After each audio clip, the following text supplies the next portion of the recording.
ahubwo ndibaza ngo ejo nzapfa nte kuko uko nzapfa niko ndi kwibaza ariko uko nzamera ejo bingana nuko nabayeho mu gihe cyashize nabayeho ntashobora kwigurira ishati kandi mbaho ubuzima burakomeza hari igihe nabayeho mpfura ipantaro nijoro nkayanika nkayumisha ipasi mu gitondo.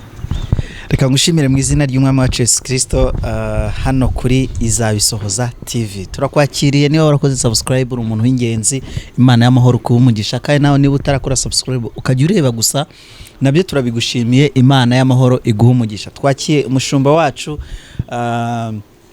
turamwakiye kugira ngo natwe atwakire kuri iyi channel kuko ni ibintu by'agaciro ni ibintu byo guhererwa icyubahiro n'Imana kuba twicaranye nawe. Muraho neza mushu? Muraho cyane. Amahoro y'Imana nabane namwe. Natwe tubahaye ikaze kuri Izabisohoza TV.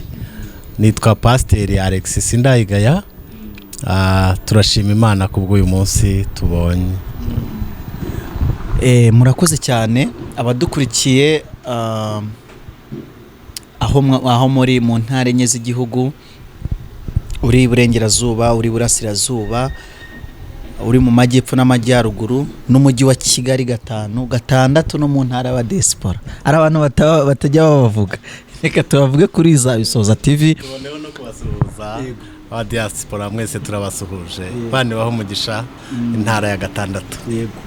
By'umwihariko abantu bari muri Isiraheli. Uyu munsi mpamvu mvuze muri Isiraheli nuko nabonye ikiganiro cyo muri Isiraheli pastor. Nifuza kuba nakorana ikiganiro cyo kuri channel Izabisohoza TV. Ugenda utubwira byari bimeze biti. Ariko mbere yuko dutangira reka tugusabe naba dukurikiye namwe muce bugufi mu mutima umushumba dusengera Imana tubone gutangira kugira ngo tugendane n'Imana muri uru rugendo. Murakoze. Mana mu izina rya Yesu turagushimiye. Tugushimiye ko urukundo rwawe ari rwinshi. Tunejejwe nuko iyo uhagaze mu itangira ry'ibihe ubona iherezo ryabyo. Niyo mpamvu wabwiye Yeremiya uramubwira ngo nakumenye ntarakurema utarabana urusoro mu nda ya mama wawe ndakweza ngutegurira umurimo kuzahanurira amahanga. Ibyo bivuze ko ujye utumenya tutarabaho izina ryawe nirishimwe.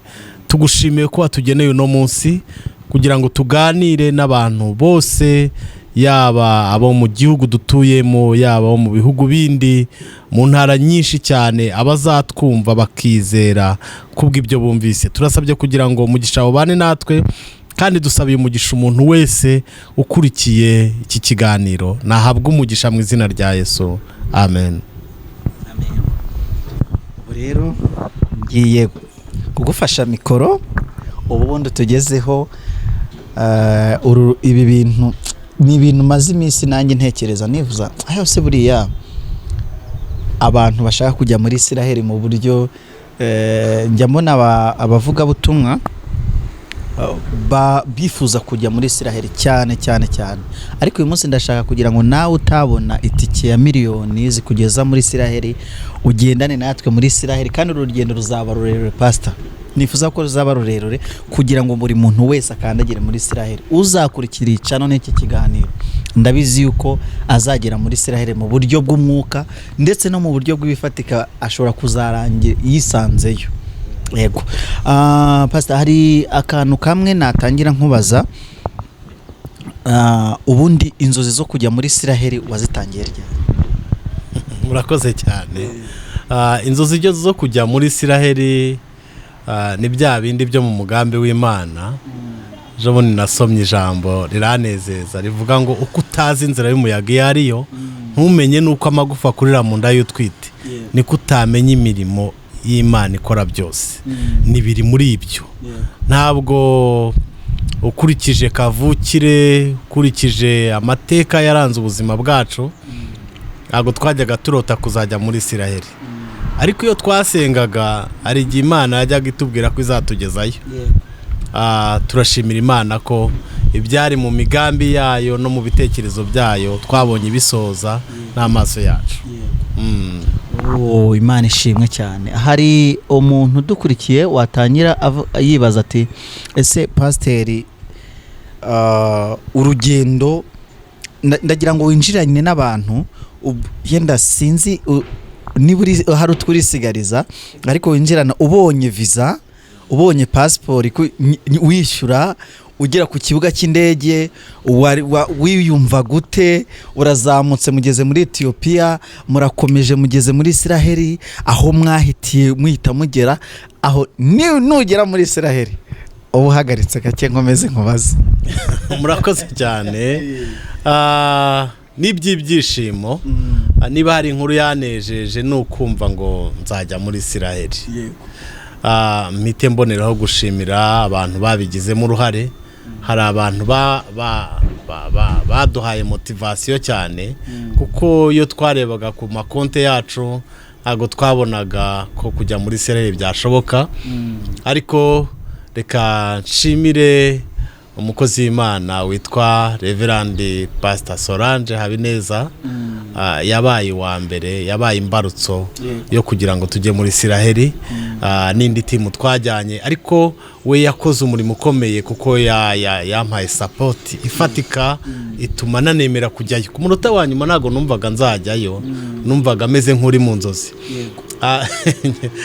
ngeze ku kibuga cy'indege hari iwacu Kanombe nabwiye abo twari kumwe navuga ni mu mpotore kuko hari diamond ipfuye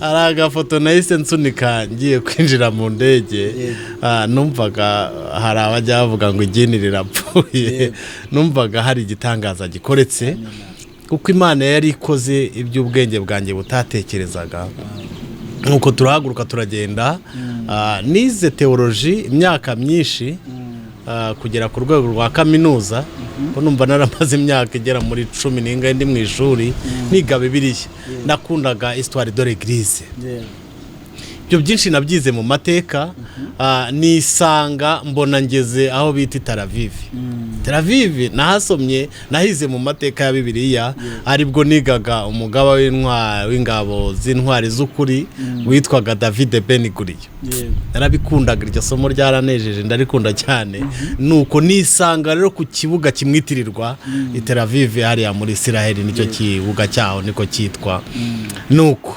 tugezeyo narambuye ibiganza ndavuga ngo Mana ndagushimye ko hari ibintu byinshi mu byo wibwira kunkorera iki ngicyo kivivuye kandi byatumye ngira kwizera menya ko hari imigambi Imana ifite ku buzima bwanjye hari iyo nzi nabonye yasohoye ariko mbona ko hari n'indi itarasohora nyinshi itarasohora nahise mpavana isomo ndumva naritambukije ubushize mbwira abantu bibaze ejo hazaza ngo ejo nzamerane ejo nzamerane ejo nzamerane ubu sinkibaza ngo ejo nzamerane ahubwo ndibaza ngo ejo nzapfane kuko uko nzapfa niko ndi kwibaza ariko uko nzamera ejo bingana nuko nabayeho mu gihe cyashize uko nzabaho ejo haleluya uko nzabaho ejo hazaza hanjye future yanjye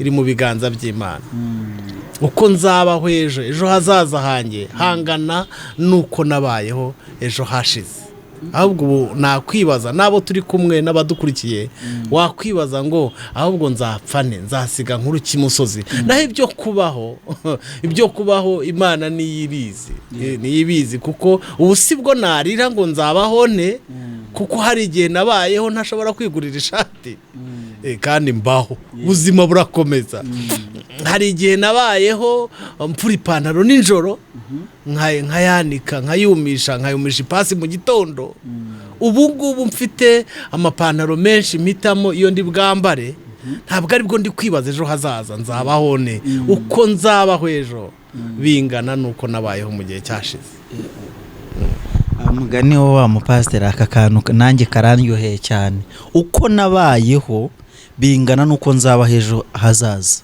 uko nzabaho ejo hazaza bingana nuko nabayeho ejo hashize kuko future yacu iri mu biganza by'Imana, ntabwo iri mu biganza bya famiye, ntabwo iri mu biganza by'inshuti, kuko twabonye inshuti zitureka, twabonye famiye ziturekura, ntabwo turi mu biganza, biri mu biganza by'Imana. Imana ishimwe. Amen. Uti tugeze Tel Aviv tubona ibintu bimwe Imana irabivivuye, ariko iyi nsubirajwi abantu badukurikiye bari kuyumva. Tugeze Tel Aviv twumvise ngo mwumvise hari ibyo Imana ivivuye. Iteraho vi. Rega tugeze Tel Aviv hari ibyo Imana yahise iteraho vi. Oh, Imana ishimwe cyane. Noneho twereke ishusho y'uko mwamanutse mu ndege, mwahitiye, niko bavuga mu Kinyarwanda, mwahitiye he, byagenze bite, amatsiko wari ufite yaye matsiko, mbese twebwe turukumva ibyo bintu bitarabayeho kuri twebwe turadamutse tuhageze. Hari nubwo nge narira yenda n'urugero udukurikiye yenda yahita arambarara ku kibuga cy'indege cya Tel Aviv kubera ko Imana yabivuye. Deja ubwo niba twageze Tel Aviv twamanutse mu ndege, ibyo mu ndege byo ni amateka umuntu atavugira kuri kamera, kuko hari umwe twari kumwe, nuko turimo tumanuka mu ndege arasakuza avuze induru avuga ati kiratibutse. Yahamagaye mugenzi w'umuvandimwe bari kumwe, aramuhamagara amuvuga mu izina sinamuvugira aha, ahita avuga ati kiratibutse. Ibyo mu ndege byo ni amateka. Ariko kandi tumaze kuva mu ndege twasanze batwiteguye, kuko kampani yatujyanye irazwi. Mbonere kubashimira, badutwaye neza, ni kampani nziza yadufashe neza mu buryo bwose bushoboka. Twasanze rero batwiteguye, bahise baza kudufata ku kibuga cy'indege, baduha amabaje, baduha ibishoboka byose by'uko turi kumwe nabo. Iyo kampani yari idutwaye, bahise badutwara, ntabwo twahise dutaha kuko twahageze mu rukerera, twese dutangira gusura. Nibura ku munsi twasuraga site zigera muri 5, kuko igihe cyacu cyari gito, twifuza kuzamara muri icyo gihe gito kingana n'iminsi nk'irindwi cyangwa 6, twashakaga gukora byinshi mu gihe gito. Ku munsi twasuraga nka site 5, twahise tugenda tujya gusura. Ahambere twahingukiye aho bita Ikayisariya. Kayisariya tugezeyo, twari dufite amatsiko menshi, iyo ukigera ahantu n'amatsiko uba ufite, twafotoraga buri kanya n'akantu kose tukagafotora. Dusanga ahubwo twaje gutangazwa nuko telefone zacu zuzuye naho turagera, kuko twafotoraga akantu kose. Tugeze Kayisariya batweretse stade Herode yararimo, yakoresherejemo inama. Batubwiye ko yari stade y'abayobozi, yari stade itarajyagamwo n'abantu bose. Iyo stade rero yari arimo akoresha, yari yagize umuhuro n'abayobozi.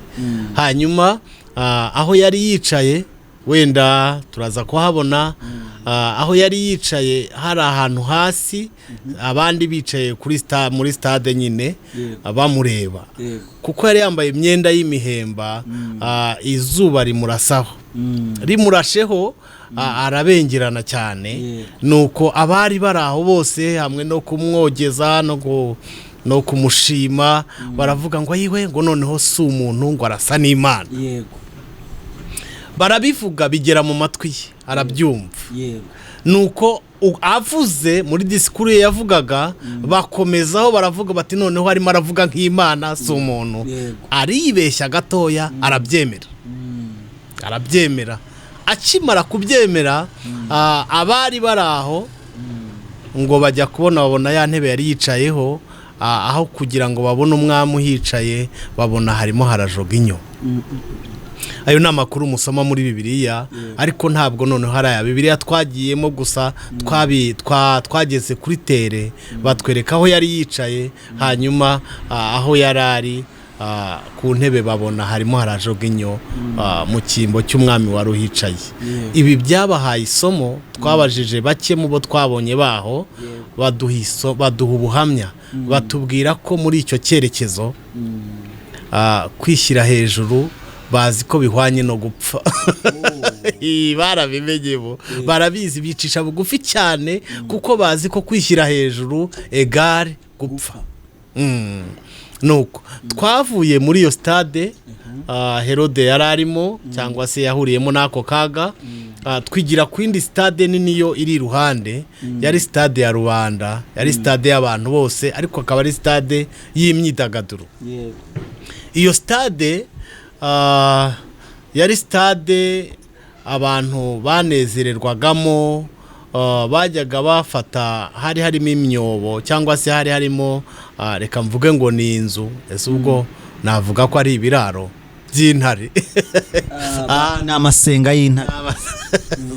Amasenga y'intare, ahantu bazifungiranaga.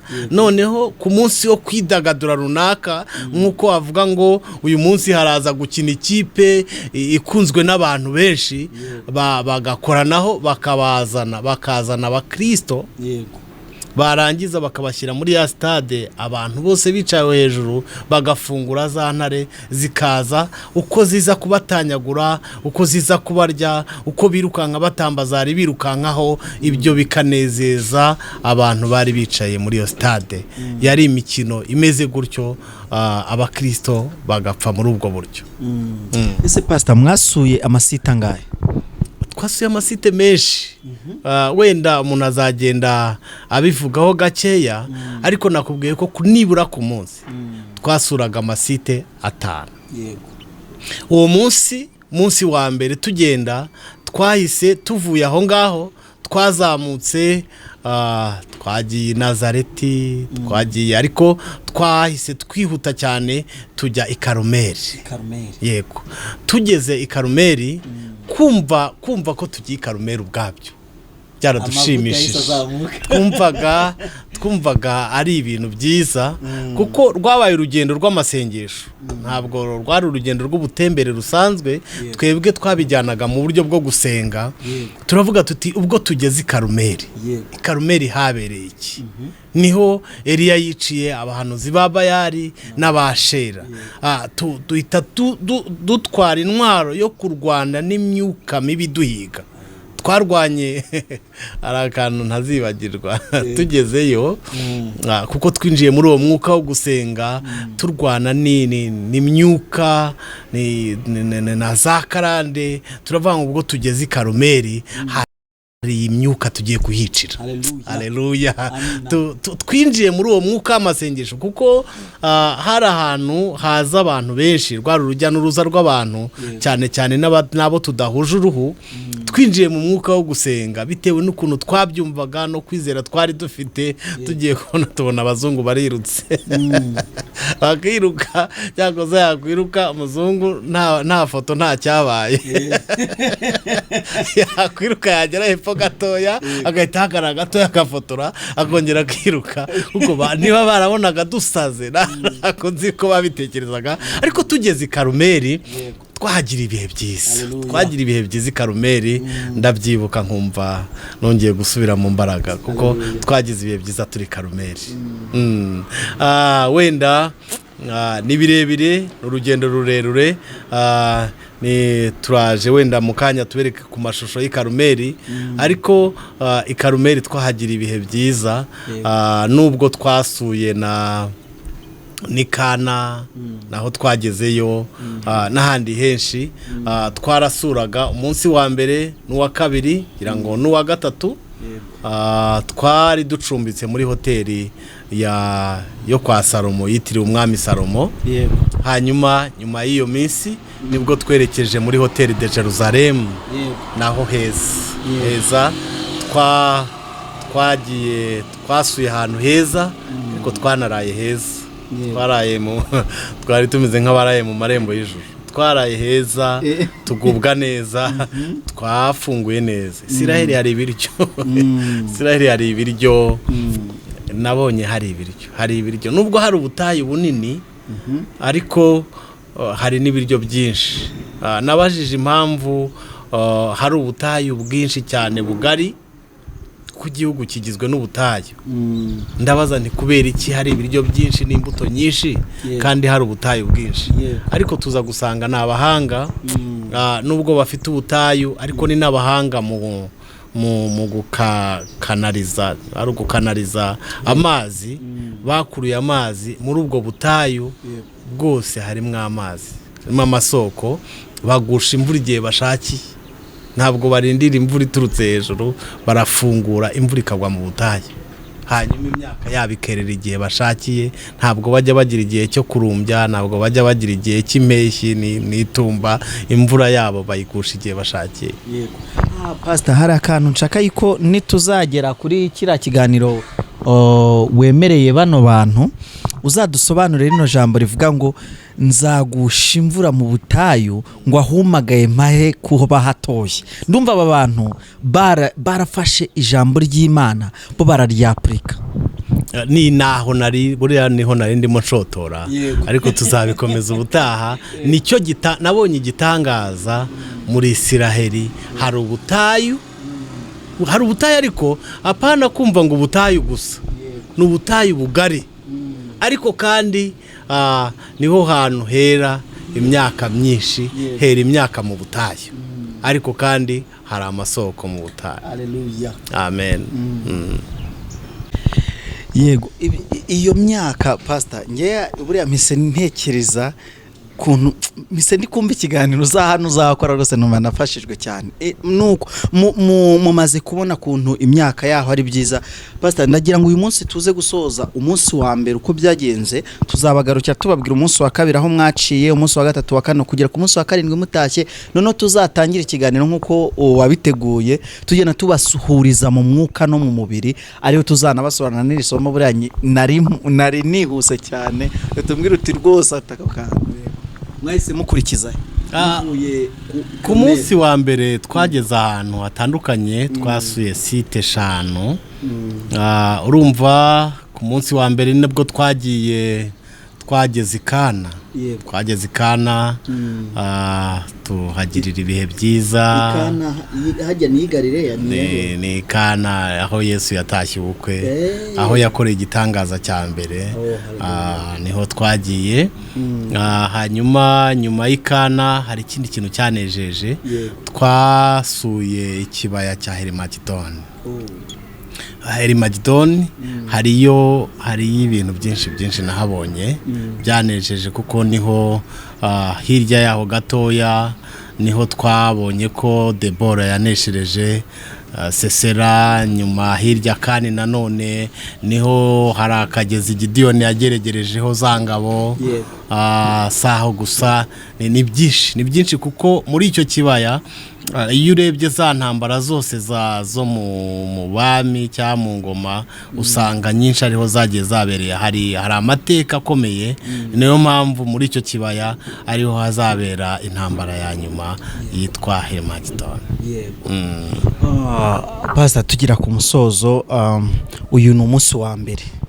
Ni iki kintu kisigara mu bitekerezo byawe kuri uyu munsi wa mbere? Ku munsi wa mbere urumva twari tukiri mu byishimo, bisa n'igihe Abisirayeli bari bamaze kwambuka inyanja itukura. Ibihimbano by'umwuka byahise biza. Uriya ntago Miriyamu yabanje gushaka groupe tekinike, ahubwo byahise biza bararirimba. Twari turi mu byishimo cyane. Icyo natangariza abatwumva nuko kujya muri Isiraheli ni byiza, bituma kwizera k'umuntu kuzamuka. Ibyo yumvishije amatwi, ibyo yasomye mu mateka, kuba ubibonesha amaso ubihagazemo, bigira icyo bimara ku myizerere. Bigira icyo bimara. Nazamutse mu kwizera, kuko nababwiye ko nize Bibiliya imyaka irenga 10. Ndimo niga icyiciro cya mbere nkajya mu kindi, narajagajaza amateka ya Bibiliya ndayazi, ariko kubibona mbihagazemo atari jeo biblique, ahubwo biri live, byaranejeje kandi byaranyubatse, byarankomeje cyane. Reka dushimire abari badukurikiye kandi nukuri muraba agaciro cyane. Dukomeze tubane hano kuri cano Imana y'amahoro ibaha umugisha, kandi uko uzamukana natwe uzamuka mu kwizera, ugenda wumva mutagira ngo turi kugenda tubaha ni nka introduction y'ibyo turi kubategurira. Iyi minsi 7 mwamazeyo hari icyo mwayibonyemo mu buryo bw'umwuka no mu buryo bw'umubiri, ku buryo imibereho yanyu namwe yahindutse. Natwe turifuza ari byo wateguye iyi nyigisho kugira ngo n'abadukurikira n'abazakurikira kino kiganiro imibereho yabo izabe mishya. Abifuza kujyayo ni byiza cyane, amarembo arakinguye. Icyo bigusaba gusa nuko wakwegera umushumba, nimero de telefone irahari, akakubwira kuntu kugira ngo umuntu ajye. Icyo bigusaba nuko byagenda. Kandi hari n'ikindi kintu wifuza kuba wamusaba, hari kugusengera, hari ukugufasha, hari n'igihe umuntu atagusengera ariko akakufasha gutekereza buryo ki icyo ufite nkaho ari ikibazo cyahinduka cyavamo icyo haboneka igisubizo cyacyo. Ndabashimiye rero, twatangije n'isengesho mushumba, twasoza n'isengesho. Amen. Reka dusenge, ariko reka dusengane nawe wowe uduteze amatwi muri uyu mwanya.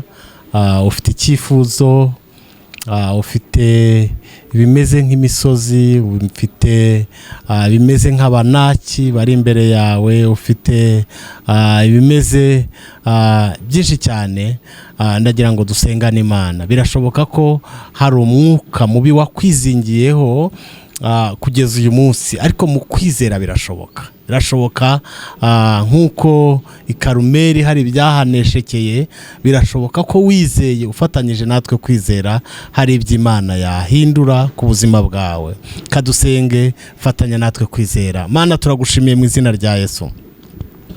Uri Imana yo kwizerwa, nk'uko wamanuye umuriro i Karumeli ukigaragaza, abantu bose bakamenya ko ari wowe Mana. Ni nako dusenze muri uyu mwanya, tunasengera abadukurikiye babyizeye. Turasenze ngo uhindure ibyanze guhinduka ku buzima bw'abantu bawe. Turasenze kugira ngo ucagagure imigozi iboshya abantu mu izina rya Yesu Kristo. Hamwe no kwizera, twizereye muri iri jambo, turasenze ngo utangaza amahoro ku bayabuze, utangaza ihumure ku babuze ihumure, kuko urabishoboye. Haleluya, haleluya, haleluya, haleluya, haleluya. Tangaza ihumure, tangaza ihumure, kuko ni wowe humure ryacu, ni wowe byiringiro byacu, ni wowe imbaraga zacu, ni wowe mahoro yacu. Turasabye kugira ngo nk'uko utimanye umwana wawe Yesu Kristo ukamuduha, umuduhane n'ibindi byose. Turagushimiye, tusabiye umugisha abantu bazakurikira iki kiganiro, bazahembuke, bazabona impinduka ku buzima bwabo. Uzareme kwizera ku bari batakaje kwizera, mu izina rya Yesu Kristo. Amen, amen, amen.